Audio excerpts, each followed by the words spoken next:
দেখো, আজকে 23 তারিখ। সকাল সকাল ঘুম থেকে তো উঠে পড়েছি, অন্যদের জায়গায় উঠি। তো আজকে রোদটা বেশ ভালো লাগছে, কেন জানি না। চুপচাপ বিছানায় কিছুক্ষণ বসেছিলাম, এদিকে দেখি ঘুঘু পাখি এসে ধান খাচ্ছে। মা ধান দিয়েছিল, আগে দেওয়া ছিল, খেয়ে নিয়েছিল, তো সেজন্য আজ আবার দিয়েছে। যাই হোক, আমি বিস্কিট খেলাম আর মা এখানে চারদিকে লাতা দিচ্ছে। বলছিল নারকেল দিয়ে মুড়ি বাড়িয়ে রাখবো। আমি বললাম না, বাড়ি রাখার দরকার নেই, আমি নিয়ে নেবো। যাকে নিয়ে নিয়েছি। পাখিটা চলে গেছিলো, আবার এসছে। আসলে রেমু আছে কোথাও নাকি ভেবে ভয়েও চলে যাচ্ছে বারবার। সত্যি বলতে ঘুঘু পাখি আমার দারুণ লাগে, জানো তো। কত সুন্দর শান্তশিষ্ট, গুছিয়ে খায়, কেন জানি না আমার মতোই মনে হয়। যাই হোক, মা তো মায়ের কাজ করছে, আরও অনেক জিনিস ধোয়ার আছে। পাখিটাও ঘুরঘুর করছে, আমি ঝটপট ওষুধটা খেয়ে নিলাম, সময় হয়ে গেছে সেই জন্য। তারপর আর কি, পড়ছি আর এই ঘুঘু পাখিটার কাণ্ড কারখানা দেখছি। পুরো দর ঘর এখানে সেখানে ঘুরঘুর করছে। রেমু যদি এখন ঘুমিয়ে আছে, সেই জন্য ও একটু ফুরসত পেয়েছে, নয়তো সময় পেতো না। তারপর মা এখানে একটা বড় কাঁথা মেলেছে ধুয়ে, আর আমি তার নিচে দেখো ঢুকে কীরকম ঢং করছি। সত্যি বলতে আগে যখন ফোন ছিল না, এভাবে ভেতরে ঢুকে থাকতে বেশ ভালোই লাগতো। চুলটা আজকের দেখছি, নখগুলোও দেখছি, কারণ কাটতে যাব। এদিকে মার ফোনটা বাবা একটু ঠিকঠাক করে নিয়ে আসছে। তো যাই হোক, বেশ অনেকক্ষণ গল্প গুজব করে হেসে খেলে নখ কেটে এসছি। আর মা এখানে দেখো সিঁদুর ঢেলে ফেলেছে, এরকম একটা ব্যাপার। যাকে তারপর লোকজন এদিক ওদিকে যাচ্ছে, আমি সেটা একটু দেখছিলাম। আর এখানে বাবার গাড়িটা নিই, কারণ বাবা সার আনতে গেছে। চুল কেটেছি ঠিকই, তবে বেশি কাটতে পারিনি, কারণ যে কাকুর কাছে আমি সবসময় চুল কাটি একদম ছোটো থেকে, সে কাকু নিজেই চুল কাটতে চায় না আমার। আগাটা একটু ঠিকঠাক করে দেয়, ব্যাস ওটুকুই। আর আমি ওই কাকুর কাছে ছাড়া যেহেতু অন্য কাকুর কাছে কাটি না, সেটাই গল্প করছিল। যাকে স্নান হয়ে গেছে, ঠাকুরকে বলতে দিয়ে দিয়েছি, মা রান্না করছে। এদিকে অন্য অনেকেও নখ চুল কাটতে যাচ্ছে, কেউ শুধু নখ কাটতে যাচ্ছে, আর আমি এখানে বসে বসে ঢং করছি। যাই হোক, ফুল যে সুন্দর করে সাজিয়েছি তার ছবি তুলে নিলাম পরে। আগে পিছিয়ে ছবি দেওয়া হয়ে গেছে। তো বাবা পরে ফিরে আসতে সবাই বিস্কিট খেলাম, রেমুকেও দিয়েছি, কারণ ওকে না দিলে তো হবে না। আর বাবা এই যে সারও দিয়ে এসছে, কিনে নিয়ে একদম মাঠে দিয়ে তারপর এসছে। যাই হোক, আর আমি দেখো এখানে ছাদের মাঝখানে বসে বসে ছবি তুলছি, ফোনও চার্জে দিয়ে রেখেছি। তার মাঝে মা গিয়ে আবার ঠাকুরের কাছে খাবার দিয়ে এসছে। বাবার জন্য কিছু ফুল আছে, সেটা বাবা পরে দেবে। রেমুর জন্য ভাত মাখিয়ে রাখা হয়েছে, ওকে ডাকা হচ্ছিলো, আসছিল না, তারপর খেতে এসছে। এদিকে কড়ায় বসে গেছিলো মাছ, সেজন্য একটু দাগ পড়ে গেছে। আর আমি এদিক ওদিক চুল হলিয়ে ঢং করছি। মা বলছিল একটা সবেদা আছে, পেকেছে নাকি, দেখে খেয়ে নে তো। আমি তো সেটা ঝটপট খেয়ে নিলাম। রেমু এখানে ওখানে কাঁটা টেনে খাচ্ছে, ওটাই দেখছি। এদিকে মা নারকেল করছে, আর এই অংশটা একটু বাড়তি ভেঙে গেছে বলে আমাকে দিল, আমি খেয়ে নিলাম। আবার দেখো কাঁথার নিচে এসে এরকম ঢং করে ছবি তুলছি। আর চুলগুলো এদিক ওদিক হয়ে আছে বলে এরকম দেখতে লাগছে, কিন্তু সমান করে কাটা হয়েছে। যাই হোক, প্রচণ্ড খেতে পেয়েছে বলে ঝটপট খেতে বসে পড়েছি। আর রেমু দেখো শুয়ে আছে খাওয়া দাওয়া শেষ করে। শেষে এমনি ফুলদাটা দেখছিলাম বাবার আর কি, বাবা মা পরে খেয়েছে।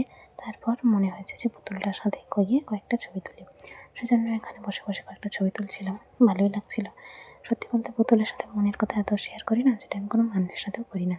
যাকে তারপর দেখছিলাম নখটা ঠিকঠাক কাটা হয়েছে নাকি।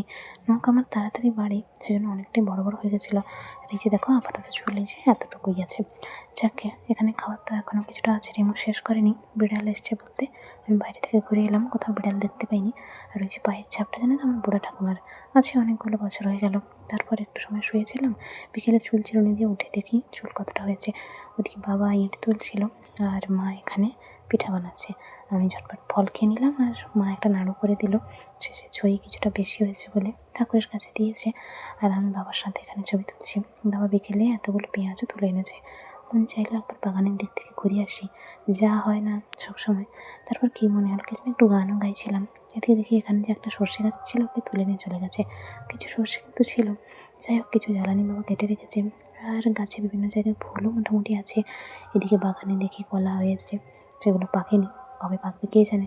আদৌ কোনটা পাকা কোনটা কাঁচা খেতে হয় সেটাও আমি ঠিকঠাক জানি না। এখানে কোথায় কি গাছ লাগানো আছে, কাঞ্চন গাছে ফল এসছে, এসবই দেখছি আর কি ঘুরে ফিরে। বাগানে গেলে এমনিতেই মন মেজাজ ভালো হয়ে যায়। যাকে বাঁধাকপিও আছে বেশ অনেকগুলোই, পেঁয়াজ অনেকগুলো তোলা হয়েছে, আবার নতুন কিছু কিছু গাছের চারা বেরিয়েছে। আকাশের দিকে তাকিয়ে দেখি খুব সুন্দর একটা চাঁদ উঠেছে, দেখতে ভালো লাগলো বলে কিছু ছবিও তুলে নিলাম ঝটপট করে। মা আবার বলছিল কোথায় কী কী গাছ লাগিয়েছে, কিন্তু আমি খুঁজে পাইনি, কারণ কোথায় লাগিয়েছে সেটা তো আমি লাগানোর সময় দেখিনি।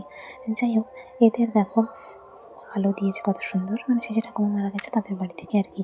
যদিও সেটা ভালো মতো বোঝা যাচ্ছে না, কারণ এখনও তো পুরোপুরি সন্ধ্যা হয়নি।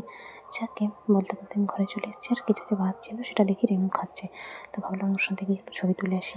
এদিকে মা পিঠাও করছে, আর বাবা এখানে নিয়ে এসছে গাগরাটা এই পাশে, যাতে জল নিতে সুবিধা হয়, কারণ পাশটা অনেকটা জায়গা খোলা হয়ে গেছে, তো সেজন্য হোঁচট খাওয়ার সম্ভাবনা থেকে যায়। এদিকে মুড়ি দোকানি এসছে দেখছি, আর আমাকে একটা প্রশ্ন উত্তর করছিলাম, তো তার মাঝে একটা জিনিস সেভ করার ছিল, তো ঝটপট সেভ করে নিলাম। এদিকে চা করতে গিয়ে জানো তো নব এত শক্ত হয়েছিল, আমি ভেঙে ফেলেছি।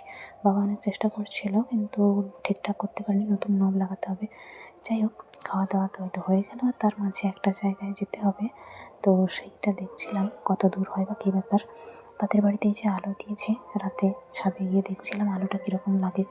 যাই হোক, ওষুধ তো আমার খাওয়া হয়ে গেছে। বাবাকে ফোন করে বললাম তাড়াতাড়ি আসো, কারণ খেতে যেতে হবে। তো বাবা কয়েকটা জিনিস, মানে কয়েকটা কাগজ বের করে এনেছে। মার ফোনটা দেখছিলাম আর ভাবছিলাম কবে যে চালু হবে কে জানে। এদিকে আমি যেখানে যাই রিমু ঘুরঘুর করে, ওকে আমার মুড়ি খেতে দিয়েছে। তারপর আমরা ঝটপট চলে এসেছি, কারণ দাদাদের বাড়িতে আজকেরও খাওয়া দাওয়ার কথা বলেছে, সেই জন্য।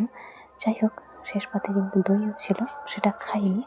এই প্রথম মনে হয় আমি যেখানেই যাচ্ছি দই খাচ্ছি না, কারণ কাশি হয়ে গলার অবস্থা একদমই খারাপ, সেটা হয়তো ভয়েসে বোঝা যাবে না। যাকে বলতে বলতে বাড়িও তো চলে এলাম, আর মা এখানে কি একটা পুরোনো বাটি বের করে রেখেছিলো কে জানে। যাকে আবার ওষুধ খেয়ে নিলাম, রেমো তো শুয়েছিল, বেল পড়ছে বলে দেখতে গেলাম, দেখতে পাইনি। এখানে কতদিনের একটা পুরোনো চাবি তালা মা বের করেছে, কী হবে কে জানে। বসে বসে জল খাচ্ছি, রেসিপি দেখছি, আর চুলটা কেমন লাগছে দেখছি। এদিকে কয়েকটা প্যাকেট রান্না করে ফেলে দিয়েছে, সেটাও দেখলাম। মনে পড়লো জোয়ান খেলে ভালো হতো। আমি খেয়েছি আর মা খেয়েছে, বাবা খায়নি। করে দেখি বেশ ফুটে উঠেছে। যাই হোক, চলো আজকের মতো ঘুমিয়ে যাই, টাটা।